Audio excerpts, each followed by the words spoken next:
Hi, it's Daphne. Welcome back to my channel. In today's video, I'm going to be doing a book tag, specifically the This or That Romance Reader Edition. And I have this beautiful folding fan because it is swelteringly hot and I can't run the AC because it'll be loud. Plus, there's a potential blackout apparently in the city, but I think they just say that to scare people. I'm sweating. Okay, so that's why I look extra dewy. I saw this tag from Caitlin from the Love Librarian. I'm gonna link her channel down below. She also co-created this with somebody named Victoria, I believe, from Victoria's Romance Reads, looks like, and she tagged a couple of her friends. I'm gonna tag a couple of my friends down below too if they feel like doing this. I know not everybody's exclusively romance readers, but just for fun, I'll tag Kaylee, Eliza, and Sam, and anybody else who wants to do the tag, feel free to join along. The first question is, do you prefer cliffhangers or happily ever afters? I definitely prefer a good happily ever after in my romance books. It's just a lot more satisfying than leaving it off on a cliffhanger. Though I will say, if a romance book ends in a cliffhanger and the couple is not together, I'm gonna be so much more motivated to continue on the series immediately. That's what happened to me with Guild and Glint and Gleam and that whole series, because I'm where's the romance? I was pissed because the romance wasn't there earlier and there was no conclusion in book 1 and 2. But I was flying through it, and then I read the first 3 books in 2 weeks or something, really quick, back to back to back. For me. Quick for me. The next question is hardcovers or paperbacks. I definitely prefer paperbacks, at least I think I do. Sometimes hardcovers are just hard to hold, they're heavy, they're bulky, they're more difficult to carry around when I'm out and about, but some of the hardcovers I have, the one I'm currently reading, is quite flexible, it can lay flat on the table, which is much more enjoyable for a hardcover, but I'll say I'll lean more towards paperback, and they're lighter, and just the experience with the paperback is simpler. Oh my god, guys, I just dripped sweat down my chest. Oh my god. This is too much, guys. Next, do you prefer angsty or cutesy? I definitely prefer angsty. Cutesy has its moment, in a rom-com or whatever, but rom-coms I tend to not think about for as long, but an angsty book gets stuck in my mind because the emotions are just so powerful, and the pining. I feel an angsty can have so much more pining in it, though I guess you can get that in cutesy, but I don't know. I'll go with angsty. Next is series or standalones, and I'd say this kind of depends on if the series follows the same couple, or if they're it's a continuous series of a friend group or a family group, and the couples are different each book. So if it's a series where it's the same couple, I'm not in love with that. That's how Blood and Ash was, and you get kind of bored of the couple after a while, or things have to keep coming up to pull them apart and cause drama, and I just want my happily ever after when I finish the book. But I do like series that tie people together. So with the Hoop series, I really enjoyed that. It had individual couples per book, but they all kind of knew each other. Okay, the next question is Booktok or Bookstagram. I'll say I'm kind of on the fence with either of these. For me, when I'm on social media, I want to get to know the person. So sometimes with Bookstagram, just pictures of books aren't that interesting to me. I want to know the person behind the account. So when it comes to Booktok, and not just flash my recommendations, or flash whatever 5 books. I'm not super interested in that, but the comedy Booktok stuff on TikTok, I really enjoy. I find that really amusing. I like seeing people and then making jokes. So I'm gonna go with Booktok on this question just because I love a good laugh, and that part of Booktok is really fun. Ooh, I skipped one. I accidentally skipped a question. I'm gonna go back. So it's emotional or rom-com. This is after the angsty or cutesy. And with the same kind of rant, I'm gonna go with emotional. I definitely find those stories stick with me for longer, and I'm more likely to reread those stories. The next question is, do you prefer people or objects on covers? And I'm gonna lean towards objects. I feel sometimes when you put people, especially real people, with their real full face, I don't like that at all. And then sometimes the people don't look like the character as it's described in the story, so I find that really infuriating. Or for whatever reason, I just don't particularly like how that model looks, which is really not important and really conceited, but maybe that, like, sometimes you buy books by their covers, and if you're not feeling it, you're not feeling it. Oh my God, I'm sweating so much, guys. I'm so sweaty. So yeah, I'm gonna say objects. They're more discreet, but whatever. Actually, I'll say objects because they are more discreet. I would say maybe that doesn't bother me, but actually it probably does. It is a little embarrassing for me going out and about and people know that I'm like reading a historical romance or reading whatever. But at the end of the day, it doesn't really matter what other people think. You just enjoy what you want. But I do like objects because that way I can continue to imagine the character how I want and not be distracted by the cover art.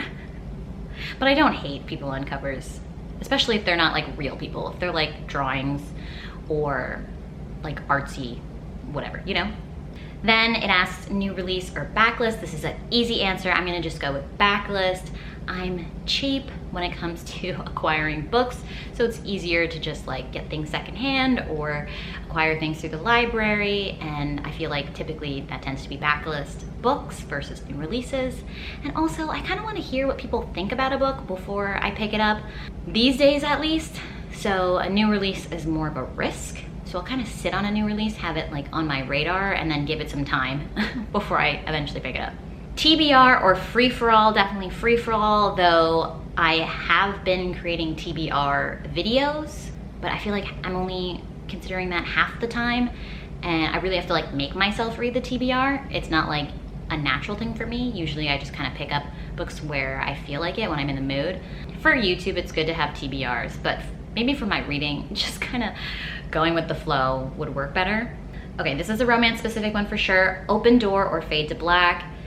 Open Door, 100%. I'm here for the steam. I want to be in the room. I want to like feel like all the emotions and like be there for all their romantic experiences and just soak it all up, and I just love it. If a book's Fade to Black and I didn't realize it was Fade to Black when I started it, I'm probably gonna DNF and be like, this was a waste of time.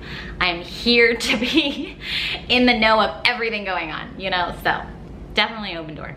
Then it asks audiobooks or ebooks / paperbacks. So basically like audiobooks or reading with your eyeballs. And I'm gonna say reading with my eyeballs, though I have been getting more into audiobooks and I do enjoy them. It just has to be a certain kind of book.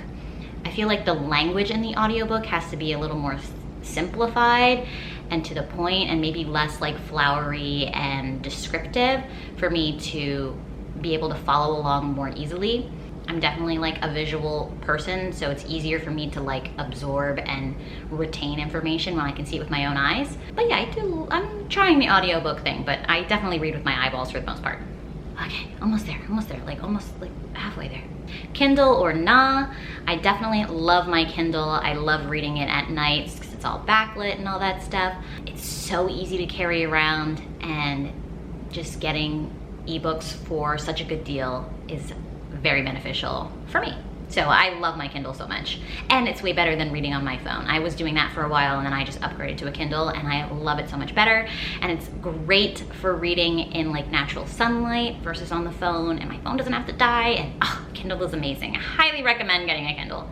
Matte or glossy book covers. I'm just gonna say matte.